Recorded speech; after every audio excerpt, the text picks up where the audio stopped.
Parliament recently passed the Inland Vessels Bill 2021, which aims to bring uniformity in the application of the law relating to inland waterways and navigation within the country. The bill entails the government's aim to develop inland ports and harness India's 7,500 km coastline and potentially navigable waterways. The Inland Vessels Bill 2021 seeks to replace separate rules framed by the states within a uniform regulatory framework for inland vessel navigation. This will support the countrywide operation of registered boats, ships, container vessels, sailing vessels and ferries. However, to operate in the inland waterways, vessels will need a survey certificate which will be issued by the states. This bill is going to bring forth various changes, such as with the new law, the centre will prescribe the minimum number of people that vessels must have for various roles. Violation of these requirements may attract a penalty of Rs 10,000 for the first offence and Rs 25,000 for subsequent offences. The centre will also prescribe standards for qualification for the crew as well as training, examination and grant of certificate of competency which indicate the fitness of the recipients to serve in the specified roles.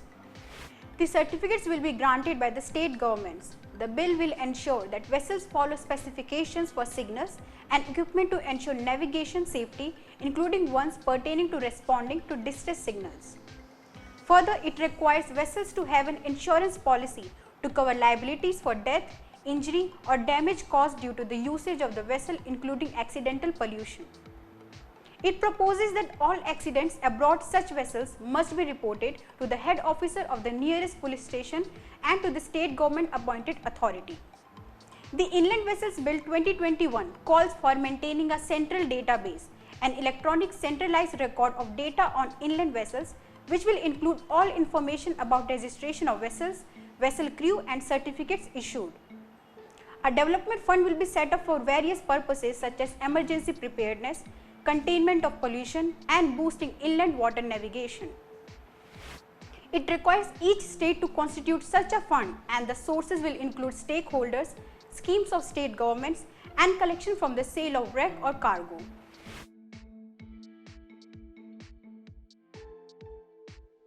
Currently, 4,000 km of inland waterways are operational in the country. With its new bill, the government expects to not only promote the development of inland shipping fleet but also expects more ports to be developed around the country to promote use of vessels for cargo.